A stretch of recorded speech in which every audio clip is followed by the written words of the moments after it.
Yes बेटा। अब देखो बेटा, हमने लास्ट क्लास में जनरल पढ़ा था रेस्पिरेशन के बारे में। तो आपको मैंने जनरल बताया था कि जो हम रेस्पिरेशन करते हैं तो हमारी रेस्पिरेशन दो स्टेप में होती है, इनहेलेशन एक्सहेलेशन। इनहेलेशन का मतलब एयर अंदर जाना, एक्सहेलेशन का मतलब है CO2 बाहर आना। अब ये जब अंदर जाती है हमारी इनसाइड बॉडी में तो वो भी डिफ्यूजन प्रोसेस है, और जब बाहर आती है CO2 वो भी डिफ्यूजन प्रोसेस है। अच्छा, फाइनली ये डिफ्यूज होके हमारे ब्लड में चला जाता है। ब्लड के अंदर हीमोग्लोबिन है, हीमोग्लोबिन को रेस्पिरेटरी पिगमेंट बोलते हैं, और ये रेस्पिरेटरी पिगमेंट ऑक्सीजन को अलग अलग सेल में ले जाता है, और जहाँ पे ग्लूकोज टूटता है और एनर्जी बनती है और CO2 रिलीज हो जाती है। तो ये तो एक हमने जनरल प्रोसेस पढ़ लिया। अब हम इन प्रोसेस को प्रॉपर पढ़ने जा रहे हैं, कैसे होता है क्या होता है। चलो जी देखो, अब हमारा यहाँ से शुरू होता है। अब देखो, पहले तो ये डायग्राम देखो, फिर हम यहाँ पे लिखी थ्योरी को समझते हैं। अगर आप डायग्राम देखेंगे तो डायग्राम में बड़ा ही क्लियरली दिखाया गया है कि नोज नोज जो है वो ऑक्सीजन इन करता है। नोज से ऑक्सीजन इन होती है। इन ऑक्सीजन के बाद ये चली जाती है आपकी ट्रैकिया में। Trachea is your wind pipe.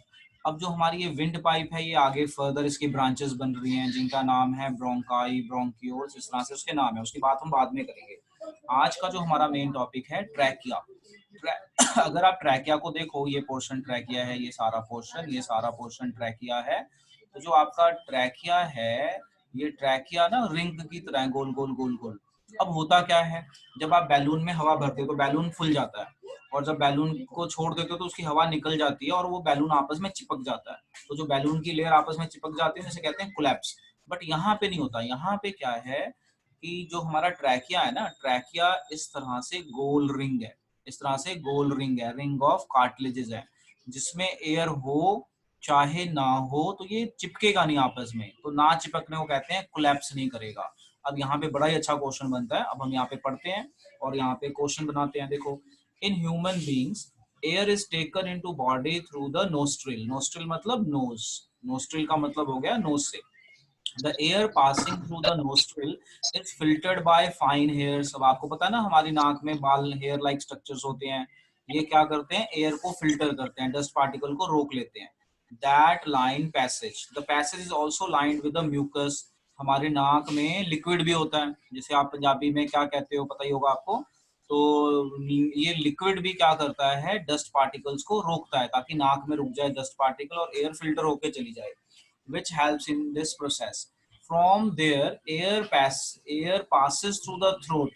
throat मतलब ट्रैकिया बोल रहे हैं इसको, and into the lungs, मतलब ये इसके बाद लंग्स में चला जाता है। अब यहाँ पे एक बड़ा अच्छा क्वेश्चन बनता है जो मैं अंडरलाइन कर रहा हूँ। Ring of cartilages are present in throat, these ensure that the air passes does not collapse। अब यहाँ पे एक बहुत ही इंपॉर्टेंट क्वेश्चन बनता है कि why air passes does not collapse in collapse, why air passes does not collapse।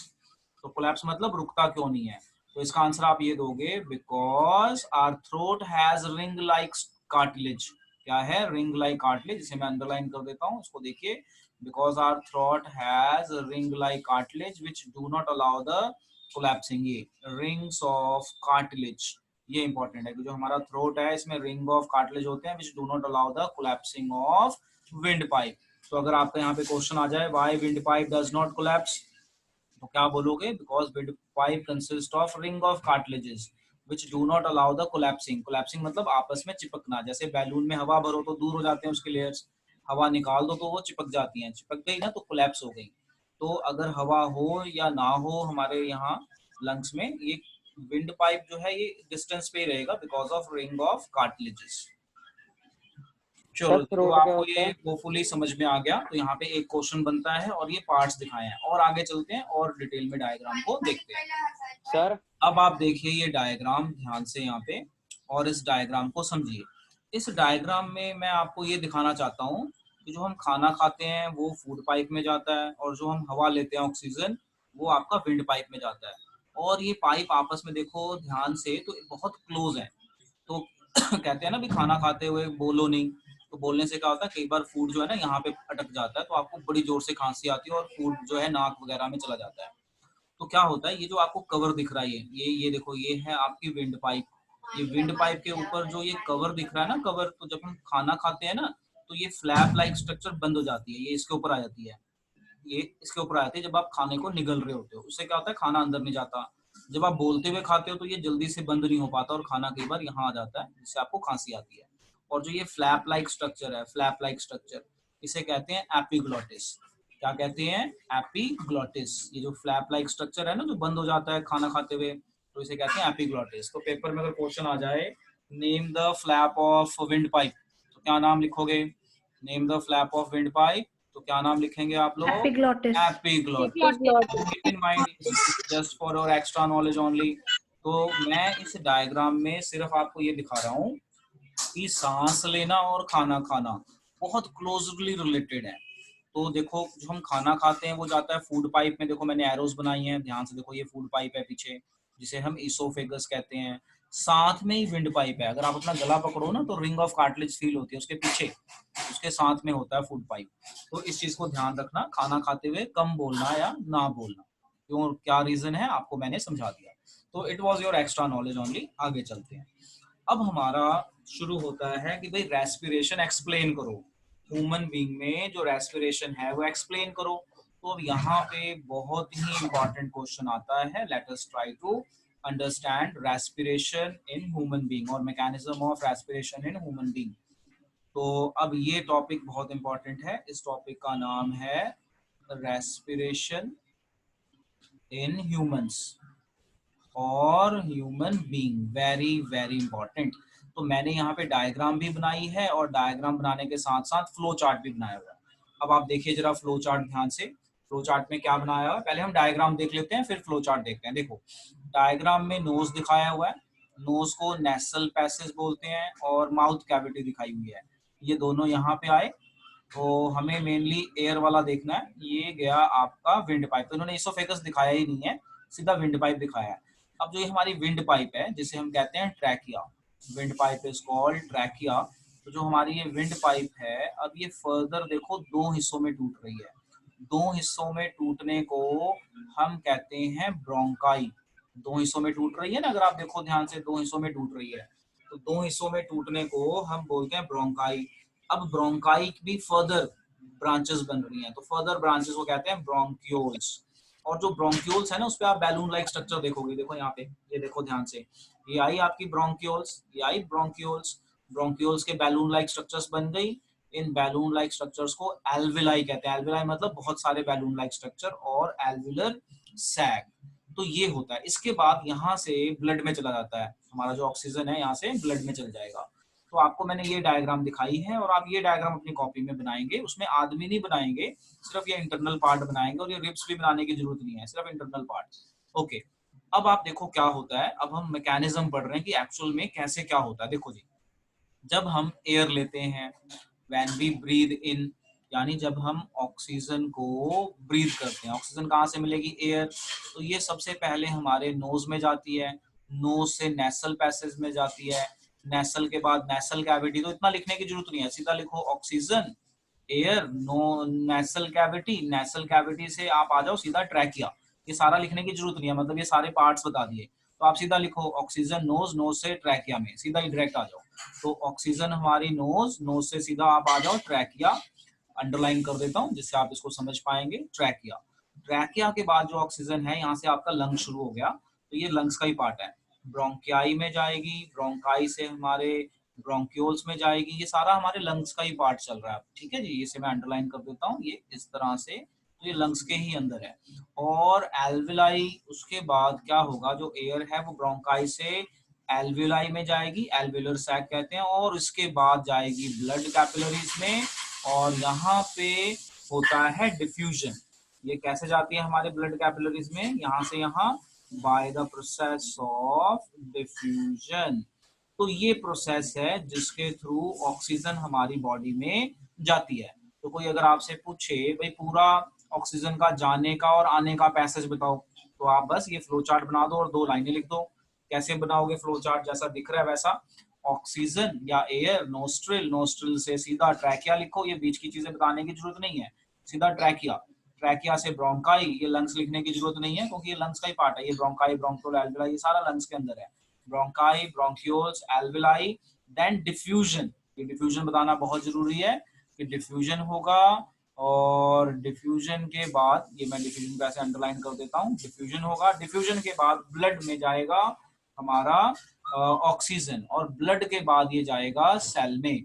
Blood के बाद ये कहाँ जाएगा ऑक्सीजन, ब्लड हीमोग्लोबिन लेके चला जाएगा, अब जाएगा ये हमारे सेल्स में, सेल्स में यूज हो जाएगी ऑक्सीजन और CO2 बन जाएगा, सेल्स में ऑक्सीजन यूज हो जाएगी और CO2 बन जाएगा। अब CO2 ब्लड में आएगा, फिर ब्लड से लंग्स में, और लंग्स के थ्रू हम उसको बाहर कर देंगे। तो अगर आप ये पूरा प्रोसेस देखो तो ये एक इनहेलेशन का प्रोसेस है। तो देखो बेटा, हमने ये सीख लिया कि हमारा एयर जाता कैसे कैसे है, क्या क्या पाथवे है, कैसे जाता है, ये हमने सीख लिया। अब यहाँ पे एक बहुत ही इंपॉर्टेंट क्वेश्चन आता है, उस क्वेश्चन का नाम है व्हाट इज एल्विलाई। ये बहुत ही इंपॉर्टेंट क्वेश्चन बनता है, what do you mean by alveoli या फिर एल्विलाई सैक। तो इसका आंसर है they are the balloon like structures. Alveoli, alveoli को हम लिखेंगे these are बैलून। आप देखो ना, स्मॉल बॉल या balloon, balloon like structures which provide, इसका फंक्शन भी लिख देंगे साथ में, which provide more surface area for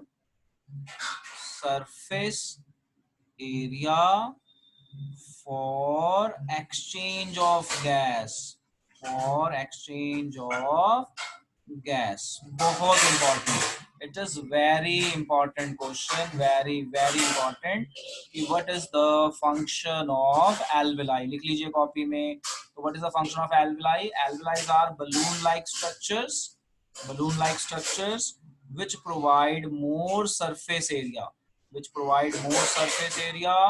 for the exchange of gases। Okay बेटा, नोट करके डन बोलो। ओके बेटा, अब हम आगे चलते हैं। हमने इसमें क्वेश्चन भी डिस्कस कर लिए, क्या क्या क्वेश्चन बनते हैं, तो इट इज वेरी इंपॉर्टेंट। एक बार दोबारा एल्विलाई को देख लेते हैं कि पेपर में क्वेश्चन बनता है, what do you mean by alveoli, right it function.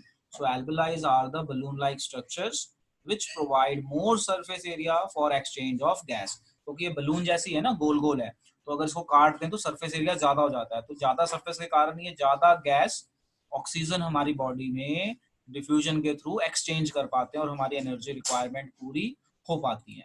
अब हम आगे चलते हैं और डिटेल में समझते हैं मैकेनिज्म ऑफ ब्रीदिंग। अब देखो यहाँ पे मैकेनिज्म ऑफ ब्रीदिंग हम पढ़ रहे हैं, तो मैकेनिज्म ऑफ ब्रीदिंग में आपको पता है दो स्टेप में है, acceleration and inhalation.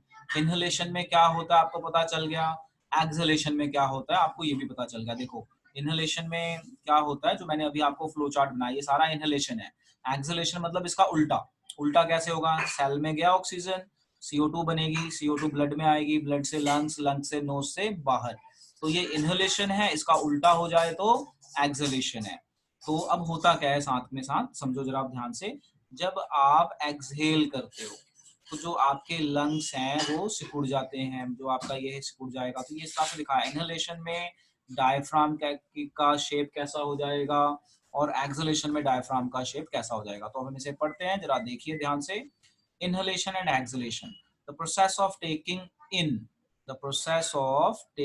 in air rich in oxygen is called inhalation. Similarly, the process of giving out, taking in air and giving out air rich in carbon dioxide, ये ध्यान रखना, कार्बन डाइऑक्साइड वाला और ये rich in oxygen वाला, is called exhalation.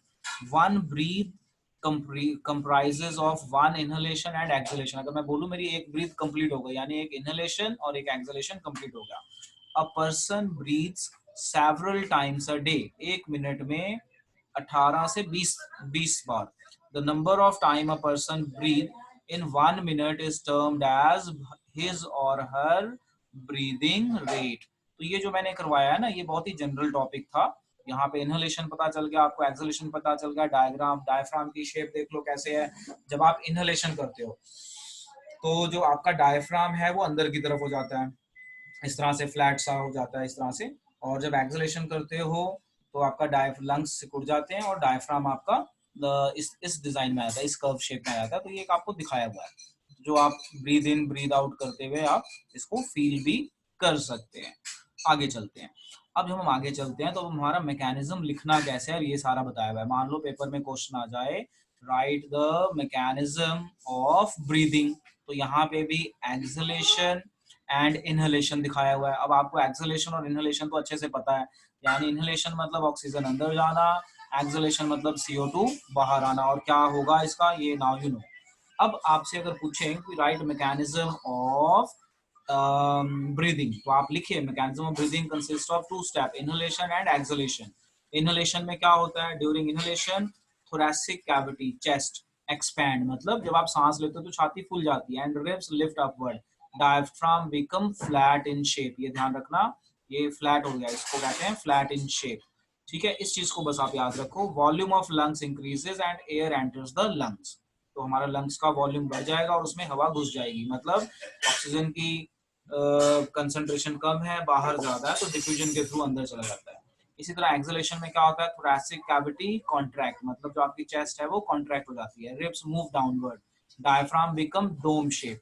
तो diaphragm आप इस तरह से देख सकते हो, थोड़ा सा ये डोम शेप हो गया, यहाँ पे बहुत ज्यादा ही कर्व हो गया, फ्लैट बोल दिया। Volume of lungs decreases and air exist from the lung. तो ये एक सिंपल मैकेनिज्म है जो आपको मैंने यहाँ पे बता दिया। एक्चुअल प्रोसेस वही है जो हमने पीछे पढ़ा है पूरा, कि नोज के थ्रू लंग्स में जाएगा, लंग्स से आपका ब्लड में जाएगा, ब्लड से सेल में, फिर उसका उल्टा वही प्रोसेस है। तो उसी प्रोसेस को इन्होंने थोड़ा सा थ्योरेटिकली हमने यहाँ पे बता दिया कैसे होता है। सो एक बार फिर से सुन लीजिए। मान लीजिए पेपर में रेस्पिरेशन आ जाए, भी मैकेनिज्म ऑफ ब्रीदिंग बताइए, तो आप ये ब्रीदिंग का आप लिख लीजिए। अगर आ जाए रेस्पिरेशन का मैकेनिज्म लिखिए, तो आप ये स्टेप लिखेंगे जो मैंने आपको यहाँ पे बताए हैं, ये वाले step, these steps you will write these steps. तो ये आपके स्टेप ऑफ रेस्पिरेशन है। और सिर्फ अगर ब्रीदिंग पूछे, सिर्फ ब्रीदिंग, तो सिर्फ ब्रीदिंग में आपने इंटरनल बात ही नहीं करनी, आपने सिर्फ एक्सटर्नल सी बात करनी है। सिर्फ ब्रीदिंग, ब्रीदिंग मतलब केमिकल मेथड नहीं बताना। तो ब्रीदिंग में क्या होता है, इन एंड आउट, इन करते हुए क्या होगा, आउट करते हुए क्या होगा। बट अगर आ जाए मैकेनिज्म ऑफ रेस्पिरेशन, फिर इन करते हुए क्या क्या होगा, कहाँ कहाँ जाएगा, ब्लड में जाएगा, सेल में जाएगा, फिर एक्सलेशन, इस तरह से। तो I think you got the concept, हमने कैसे लिखना है। तो मैकेनिज्म ऑफ ब्रीदिंग में ये जनरल लिखा जाएगा, मैकेनिज्म ऑफ रेस्पिरेशन में, इनहेलेशन में पूरा फ्लो चार्ट बनाइए, और एक्सलेशन में उल्टा फ्लो चार्ट बना दो, उसमें पॉइंट्स थोड़े कम दिखाओ, लंग्स, लंग्स से नोज, नोज से बाहर। So it is very important, very very important topic. अब हम चलते हैं आगे। अब इससे कुछ रिलेटेड इंपॉर्टेंट चीजें आ गई हैं जो हमें ध्यान रखना है। तो देखो, during breathing cycle when air is taken in and let out, lungs always contain residual volume. अब ये बड़ा इंपॉर्टेंट टॉपिक आ गया, residual volume of air, so that there is a sufficient time of oxygen to be absorbed for the carbon dioxide to be released। अब ये यहाँ पे बेटा बड़ा इंपॉर्टेंट क्वेश्चन बनता है कि ये रेसिडुअल वॉल्यूम है क्या। Very very important question.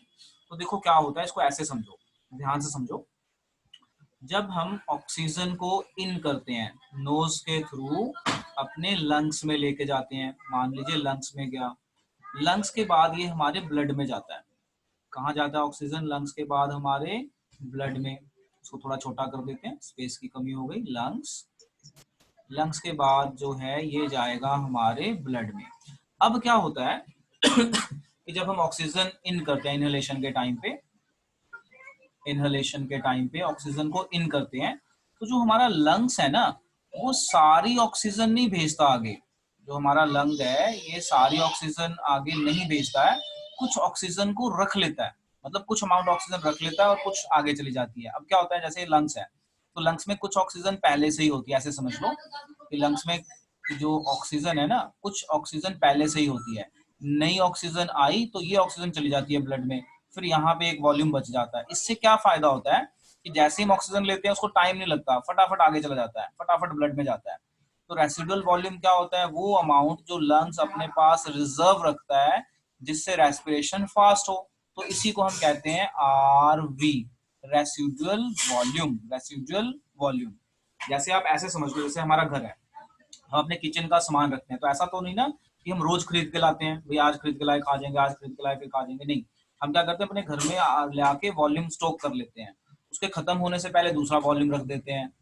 तो ऐसे ही होता है कि जब हम ऑक्सीजन को इन करते हैं तो लंग्स के अंदर पहले से थोड़ी ऑक्सीजन होती है, वो ऑक्सीजन आगे चली जाती है, और यहाँ पे नई ऑक्सीजन फिट हो जाती है। इससे फायदा क्या होता है कि टाइम नहीं लगता, फटाफट प्रोसेस होता है। अगर ये ना हो तो टाइम लगेगा ऑक्सीजन को जाने में। इसी तरह से एक्सलेशन में होता है, समझो जरा। एक्सलेशन, एक्सलेशन में क्या होता है, ब्लड के अंदर CO2 है, CO2 वाला ब्लड, CO2 वाला ब्लड जो है ये आपके लंग्स में भेजेगा CO2। अब लंग्स में CO2 यहाँ ड्रॉ करता हूँ, पहले से थोड़ी सी होती है। अब ये नया CO2 आने से ये वाला CO2 नोज के थ्रू बाहर चला जाता है, आउट हो जाता है। नोज के थ्रू ये CO2 जो है आउट हो जाता है, यानी CO2 का भी थोड़ा सा वॉल्यूम होता है जिससे CO2 निकलने में इजी रहे। ये आपका CO2 बन गया, तो इसको भी हम बोलेंगे रेसिडुअल वॉल्यूम। तो अब पढ़ो, अब आपको समझ में आएगा। lungs always contain a residual volume। residual volume मतलब कुछ अमाउंट में गैस को रखते हैं of air, so that there is a sufficient time to be absorbed and for carbon dioxide to be released। तो this is the purpose of residual volume। तो अगर कोई आपसे पूछे what is the residual volume, तो residual volume is the small amount of gas that is stored by the lungs to make the process of breathing fast, क्योंकि combination में time लगेगा तो वो कॉम्बिनेशन वाला टाइम बच जाएगा। तो ये CO2 का रेसिडुअल वॉल्यूम हो गया, ये आपका ऑक्सीजन का रेसिडुअल वॉल्यूम हो गया। तो इसको जस्ट नोट कर लेना, नथिंग एल्स, इसमें कुछ इतना ज्यादा नहीं है। अब आ जाओ आगे पढ़ते हैं। अब कह रहा है when the body size of animal is large the diffusion pressure alone. ये थोड़ा सा एक्सटर्नल नोट है, यहाँ पे आपकी ब्रीदिंग खत्म हो जाती है। ये कुछ एक नया सा नोट है जो जनरल सी बात कर रहा है। क्या बात कर रहा है, कह रहा है कि जब बॉडी साइज एनिमल का बड़ा हो, when a body size of animal is large, तो diffusion pressure alone can not take care of oxygen delivery in all the parts. तो ऑब्वियस सी बात है कि सिर्फ डिफ्यूजन से बात बनेगी ही नहीं, करना क्या पड़ेगा, उसके पास रेस्पिरेटरी ऑर्गन होने चाहिए। तो इंस्टेड ऑफ रेस्पिरेटरी पिगमेंट, देखो, instead respiratory pigments take up the oxygen from the air. अब देखो जैसे हम ऑक्सीजन इन करते हैं, तो अगर हमारा ब्लड ना हो, मतलब हमारा हीमोग्लोबिन ना हो, तो ऑक्सीजन जल्दी जाएगा ही नहीं हर सेल तक। तो यहाँ पे एक रेस्पिरेटरी पिगमेंट की बात आती है। Now you know what is a respiratory pigment, haemoglobin. lungs and carry it to tissue which are deficient in oxygen before releasing it। तो in human being the, यहाँ से मैं अंडरलाइन कर देता हूँ, in human being the respiratory pigment is hemoglobin which has very high affinity for oxygen। तो ये हम ऑलरेडी नोट कर चुके हैं पहले भी। This pigment is present in red blood cell RBCs, ठीक है। Carbon dioxide is more soluble in water than oxygen, so and hence it is mostly transported in dissolved form in our body। तो ये याद रख लेना, जो carbon dioxide है वो more soluble in water as compare to oxygen. जो भी हमारा कार्बन डाइऑक्साइड है जो हमारी बॉडी में ब्लड में मूव होता है, वो वाटर के कंटेंट में CO2 डिसॉल्व होता है ज्यादा। तो एक बार दोबारा पढ़ता हूँ, सुनो। Carbon dioxide is more soluble in water than oxygen is, and hence is mostly transported in dissolved form in our blood। यानी मिक्स्ड डिसॉल्व फॉर्म में ही होएगा, गैसियस फॉर्म में नहीं होगा, डिसॉल्व फॉर्म में होगा। तो यहाँ से अगर आपको कुछ लगता है बेटा नोट कर लो जल्दी।